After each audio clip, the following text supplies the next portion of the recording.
সদ্য চাকরিহারা যোগ্য শিক্ষক শিক্ষিকা ও শিক্ষাকর্মীদের সসম্মানে নিজ নিজ বিদ্যালয়ে পুনর্বহালের দাবিতে প্রতিবাদ মিছিল ও পথসভা আজ বীরভূমের রামপুরহাটের রেলওয়ে ময়দান থেকে মিছিল বের করা হয়।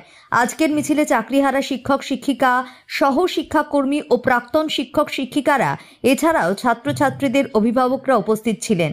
আজকের এই মিছিল রেলওয়ে ময়দান থেকে শুরু হয়, রামপুরহাটের প্রাণকেন্দ্র পাঁচমাথা মোড়ে এসে পৌঁছয়। পাঁচমাথা মোড়ে বেশ কিছুক্ষণ পথ অবরোধ করে পথসভা করে চাকরিহারা শিক্ষক শিক্ষিকারা। রামপুরহাট শহর পরিক্রমা করে পুনরায় পাঁচমাথার মোড়ে এই মিছিল শেষ হয়।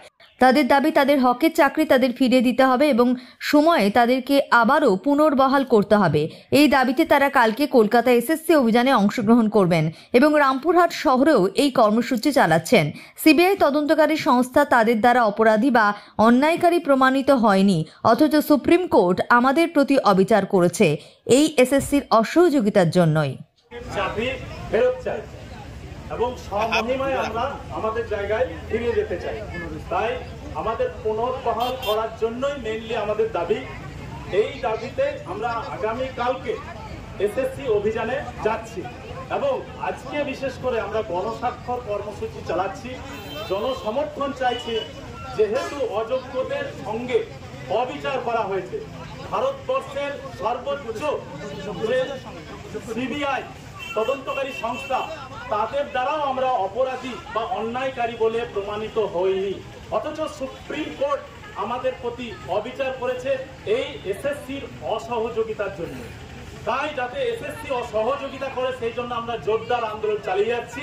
কলকাতা অভিযান করেছি যাতে করে আমাদের সার্টিফাইড যোগ্যদের লিস্ট তারা প্রকাশ করে। যদি প্রকাশ না করে তাহলে আমরা রাজপথ ছাড়বো না, এই হুঁশিয়ারি সরকারকে আমরা দিচ্ছি এবং সরকারকে আমরা ধিক্কার জানাচ্ছি যে আজকের শিক্ষা ব্যবস্থাকে চক্রান্ত করে ধ্বংসের পথে নিয়ে যাচ্ছে।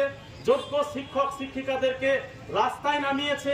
সমাজের যেটা তৈরি করার প্রথম ধাপ আমাদের শিক্ষকদের হাতে, সেই শিক্ষকদেরকে বঞ্চনা করে যোগ্যদেরকে পদপিষ্ট করে চলেছে একটা বড় চক্রান্ত।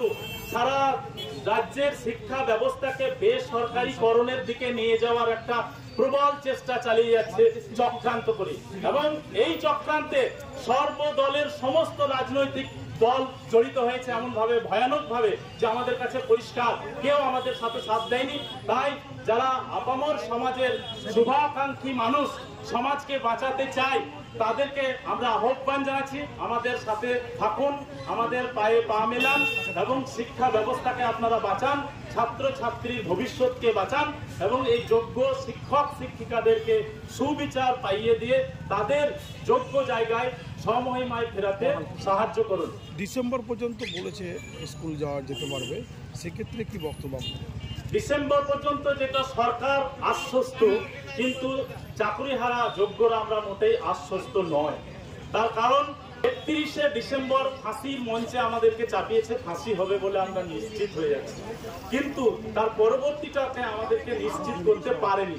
তাই আমরা প্রবল অস্বস্তির মধ্যে আছি যে আমাদের চাকরিতে যতক্ষণ পর্যন্ত সুনির্দিষ্ট একটা রূপরেখা তৈরি করে না দিচ্ছে সরকার, ততক্ষণ পর্যন্ত আমরা রাজপথ থেকে ছাড়ছি না, আন্দোলন চালাচ্ছি, চলবে।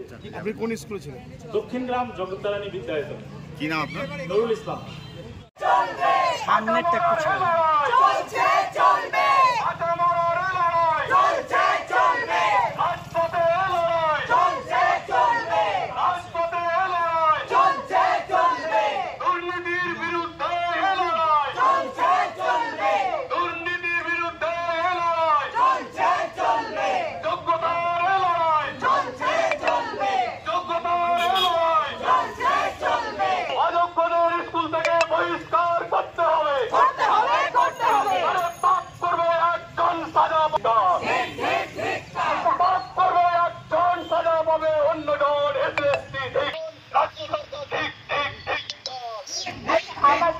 আমাদের মধ্যে আমরা 5 মিনিট মতো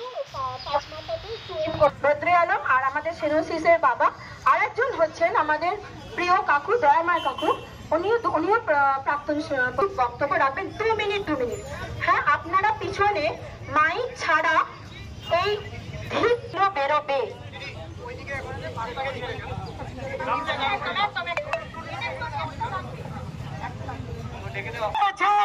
আজকে সমস্ত জনগণের সাহায্য চাই। আজকে সরকারি স্কুল সাধারণ ঘরের ছেলে